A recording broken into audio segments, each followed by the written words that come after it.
What's up and welcome back. I'm John Stark, MacMovieGuy.com, your favorite blind film critic, and today I'm going to talk about Carry On, My Wayward Son. There'll be peace when you are gone. Anyway, I think if I was at an airport, I would finish it. If somebody was like, "Do you have your Carry On?" I'd be like, "My Wayward Son." And they would look at me like I'm weird. I don't know. Sometimes I just hear things and I have to like finish the phrase. I just I don't know. I just the way I am. But this is a movie on Netflix. It has audio description. Yay! It's a Christmas movie. It's a Christmas movie for people who don't like Christmas movies. It's got all the vibes, all of them, every single one of them. It has all of them.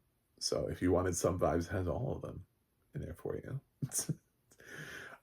So yeah, this is set on Christmas Eve. And this is for the people who, were like, oh, God, I wish there was another Die Hard. Well, okay. And the funny thing here is this is the same director as The Shallows. And he's, you know what, I like The Shallows as being a shark movie that's not Jaws. Because it's really hard. Jaws is sort of like the untouchable.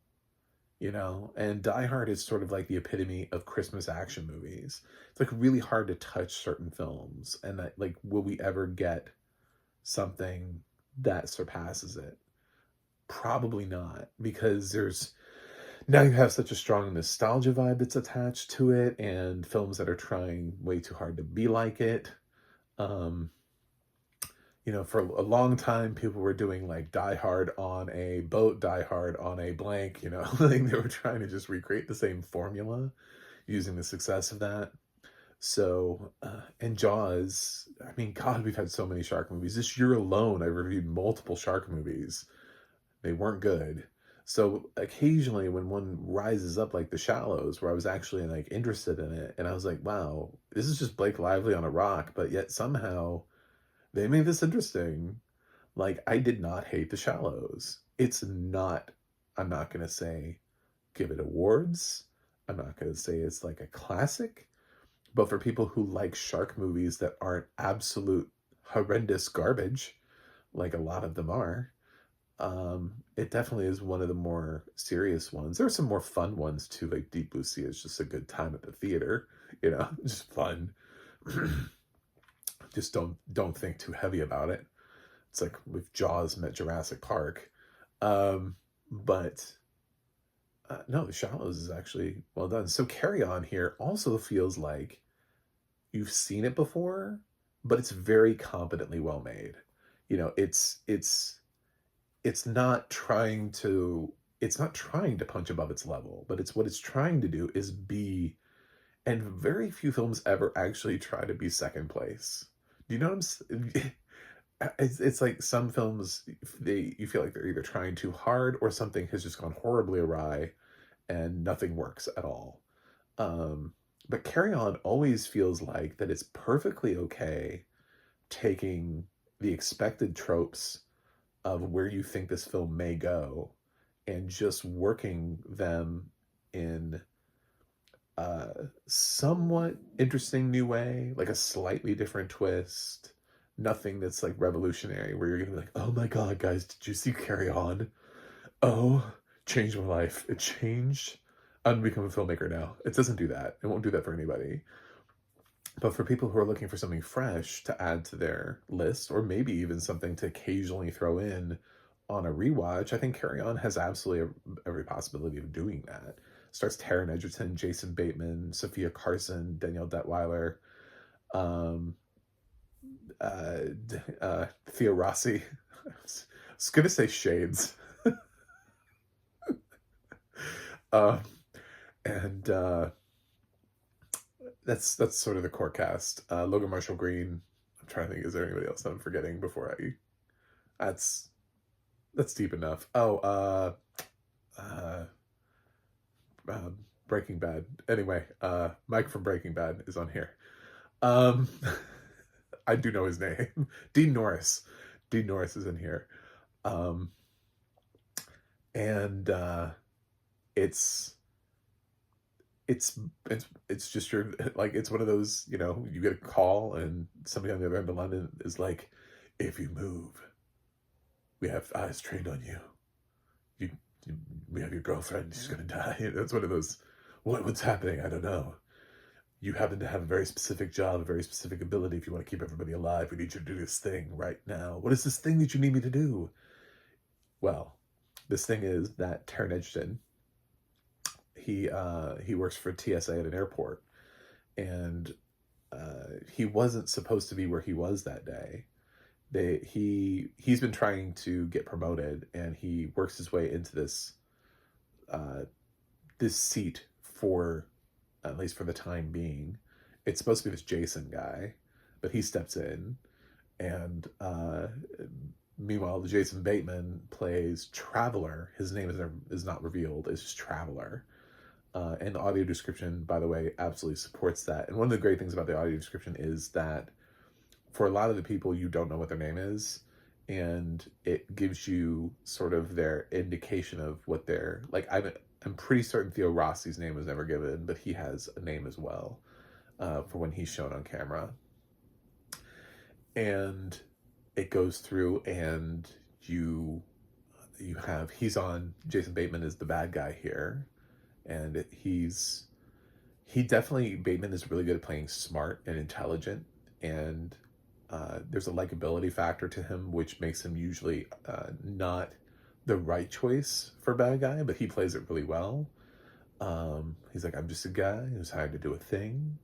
This is what we're gonna do. He's very calm.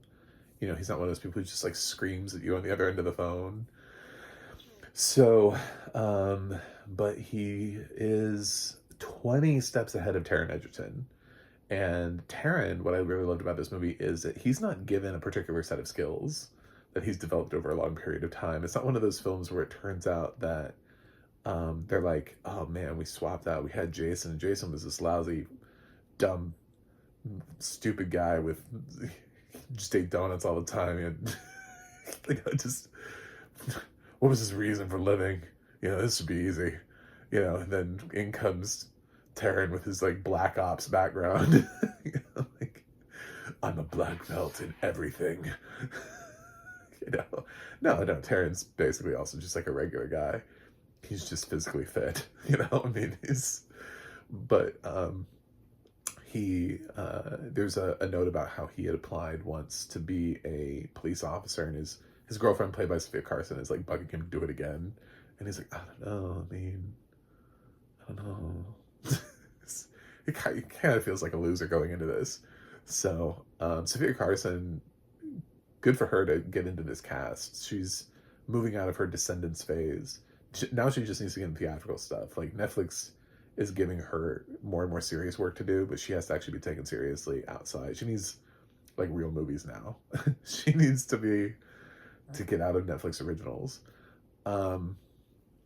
But it does kind of feel weird when you're sitting there and you're like, oh, who's in this movie? Well, it's Taron Egerton, Jason Bateman, Danielle Detweiler, and Sofia Carson. Who? What?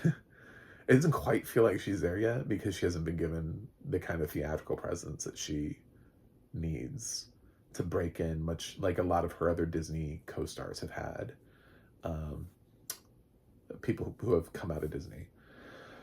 So I think it is just that back and forth between Bateman and Egerton that works. It's nothing you haven't seen before. There's a plot. Obviously, these are not good people. Obviously, Taron is your hero, and you're waiting to see how he maneuvers his way through this and gets to the other side and how he wins. And then on the other side, probably the one thing that didn't work for me, even though I fucking love Danielle Detweiler, is that they have this cop, and it's Danielle Detweiler.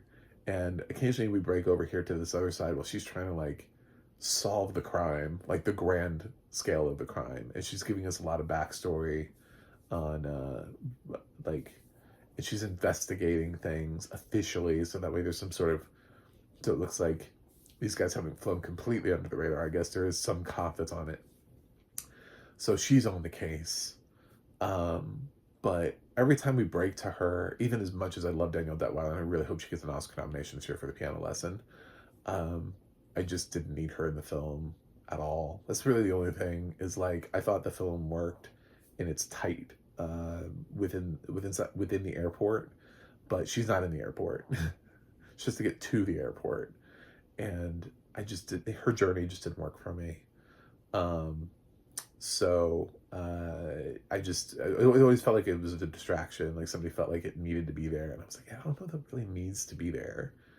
You know, um, there are more creative ways that you could have worked a cop in there. And she just feels like she's always just like an extra thing that they tagged on. Like somebody made Carry On and they were like, you know what this movie's missing? A cop. So then they shot a whole bunch of scenes with Danielle Detweiler. And then like plugged them in. But the movie never needed it. Um, so yeah, I think if you're looking for the atypical Christmas movie, if you're done with holiday rom-coms and movies aimed at kids, this is not aimed at kids. Within the first like 5 minutes, somebody dies. Yes, I've seen gory movies, and yes, there are gorier deaths, but I would say in a rather horrific way. I think if you were trying to have your kids in the room, that might give you pause. If you're like, oh, this is fine. It's on Netflix. It'll be fine. The first 5 minutes, you're like, go to bed. You'll know um, right away whether or not you want that kind of stuff. Honestly, that was like the worst part of the movie too, though. So if you can make it past that, the beginning, the little thing where they try to make it seem like, oh, by the way, this is not for kids, it's also kind of like, that was the worst. I think that was the most violent part of the movie. There's some other violence, but not at that level. So, yeah, it's a very, I enjoyed this movie. Carry On, Netflix, watch it. I thought it was good. I think you'll like it. No, it's not going to reinvent the wheel, and yes, there are plenty of people who are like, I hate every Netflix original movie ever. But this one felt like somebody actually took some time with it. Every once in a while, you get a film that's like that, where you're like, I think they spent a little bit more time on this one, you know?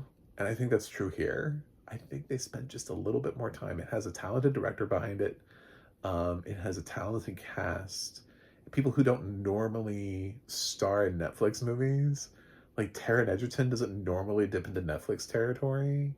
So, yeah, it does feel, I can't say that about Jason Bateman, who was in Ozark, or Sofia Carson, who was in the movie Purple Hearts, or Danielle Detweiler, who's in The Piano Lesson, and was also in Zoe Saldana's limited series From Scratch. But I think Taron hasn't been in yet, right? Right? I think he hasn't. And Theo Rossi was in, he was Shades in Luke Cage when that was on Netflix. And Logan Marshall Green he's also been in Netflix movies. I just like everybody in this cast except Taron. Taron is the only thing. He's dipping in his Netflix. I can't think of it. Taron Egerton Netflix movie. So, yeah, give it a look. Give it a once over. And have fun this holiday season. Anyway, I'm gonna give Carry On a B+. Thanks for watching. Thanks for subscribing. I'll see you guys on the other side.